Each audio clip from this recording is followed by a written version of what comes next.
कान में जहर घोल दिया, कह दिया कोई बूढ़ा व्यक्ति आए दर्शन मत कराना। यशोदा जी ने दरवाजे पर द्वारपालों से कह दिया दरवाजा लगा दो, ताला लगा दो, कोई भी आए आने मत देना। अब बाबा तो बाबा थे, चल दिए भोलेनाथ हड़भंगे।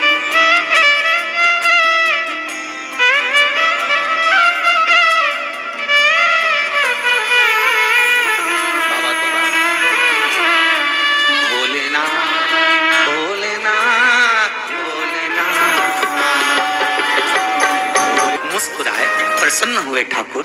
अब इतने में तुरंत यशोदा जी के पास खबर गई, बहुत बुजुर्ग सा कोई बाबा आया है, तन पर राख लपेटी है, पर लगता बहुत बहुत पुराना।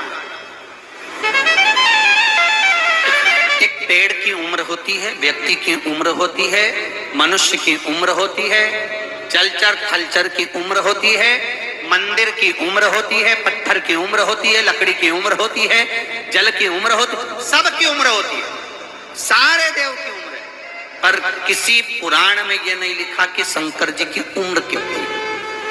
सारे देवताओं की उम्र का वर्णन लिखा, ब्रह्मा जी इतने, नारायण ऐसे, इंद्र ऐसे, वायुदेव, जलदेव, गरुण देव, वरुण देव, ये सब का वर्णन आया, पर भगवान शंकर का कहीं वर्णन नहीं आया कि शंकर जी की उम्र कितनी है। तो यशोदा जी के पास खबर गई कोई बुजुर्ग आया है, बड़ा बड़ा तेजवान है। यशोदा जी ने तुरंत कहा मैं अपने बेटे को क्या करूं उसके पास में जाकर। यशोदा जी का जाओ तो सर। यशोदा जी ने दरवाजा खोला, पूछा क्या बात है बाबा। बाबा बोले तुम्हारे लाला का नाम सुना है, दर्शन करने आया हूँ। इतने में तो यशोदा जी बस मन में कहा कितना सुंदर बाबा है, राख लपेटा, इसके चेहरे पर कितना चमक है, बस मन कर गया। ठीक है बाबा, अब भी लाई।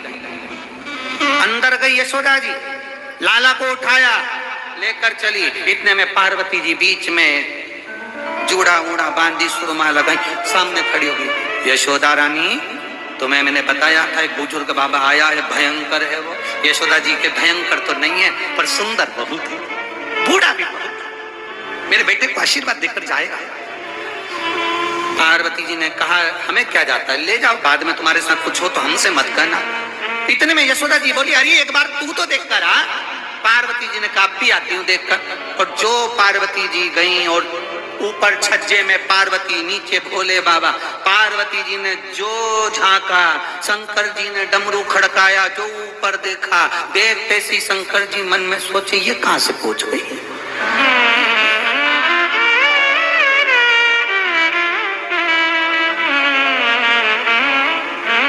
पार्वती जी हाथ से इशारा कर कर बोली अब आओ अंदर। शंकर जी समझ गए ये आ गई तो अब दर्शन वर्शन तो मिलना नहीं। फिर भी शंकर जी ने आवाज लगाई अलग जगाया, मां दर्शन कराओ। पार्वती जी नीचे आके बोली बिल्कुल मत कराना, यही है वो, ये तेरे बेटे का काल है। अब इसको क्या मालूम कि ये महाकाल है, ये तेरे बेटे का काल है। अब पार्वती जी ने कह दिया, तो पार्वती जी का मन क्षुब्ध हो गया, अब कुछ भी हो जाए बेटे को नहीं दूंगी। अब भगवान को लेकर अंदर आ गई। बाबा ने भी सोच लिया क्या करा जाए। नंदी पर्वत के नजदीक में कुंड के किनारे मेरा बाबा अखंड धुनी रमाकर बैठ गए।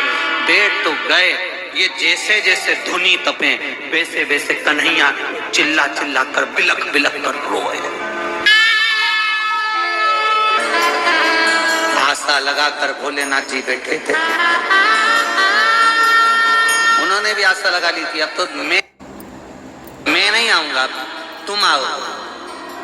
और लगन तुमसे लगा बैठे जो होगा देखा जाएगा, तुम्हें अपना बना बैठे जो होगा देखा।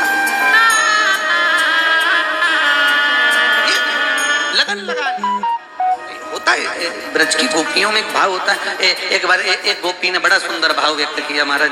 एक गोपी दही बेचने जा रही है और दूसरी गोपी को घर पर छोड़कर जा रही है और बड़े भाव से कहकर जा रही है अरे दही बेचन मथुरा जाऊं रे, ध्यान रखियो गुजरिया।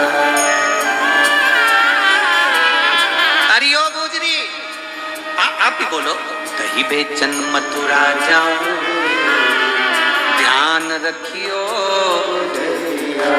इतने धीरे से मत बोलो गुजरिया, नहीं तो मालूम पड़े दीपावली के गुजिया याद आ जाए। थोड़ा अच्छे से हवाई लगा कर दही बेचन मथुरा ध्यान रखियो गुजरिया, शाम से पहले घर ना आऊं रे, ध्यान रखियो। सखी बोल रही है मुझे छोड़कर क्यों जा रही है? अरे सुन, कान्हा जो आवे तो क्या विचार भगा दें? सखी कह रही है कान्हा जो आवे तो आवन दीजे। सखी ने कहा चोटा घर में आयो तू के आने दो तो चोर सामान ले जाएगा तो कुछ तो सुन तो सरी, कान्हा जो आवे तो आवन दीजे, पर सखी चढ़ने ना दीजे अटरिया, ध्यान रखियो। अरे सखी मेरी छत टूटी हुई है, कन्हैया आएगा छत पे चढ़ गया गिर जाएगा, उसके पाँव में चोट लग जाएगी ना, तो सखी बोल रही है उसके लिए मुझे छोड़ के जा रही है।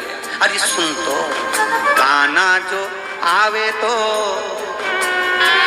आवन दीजे, चढ़ने ना दीजे अटरिया, ध्यान रखियो। और सुन सखी, अरे माखन जो खावे तो, अरे कोसी वालों अब एक लाइन तुम्हारी तब से चाहिए, खाने दे कि नहीं खाने दे? पक्का? बस तो फिर माखन जो खावे तो खावन दीजे।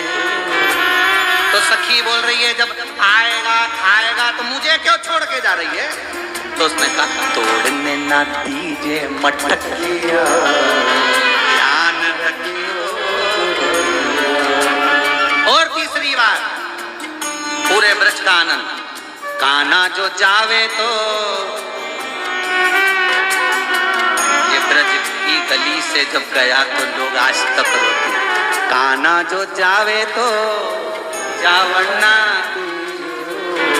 सखी कह रही है वो तो अपने पिता की नहीं सुने, मैया की नहीं सुने, तो हमारी क्या सुने?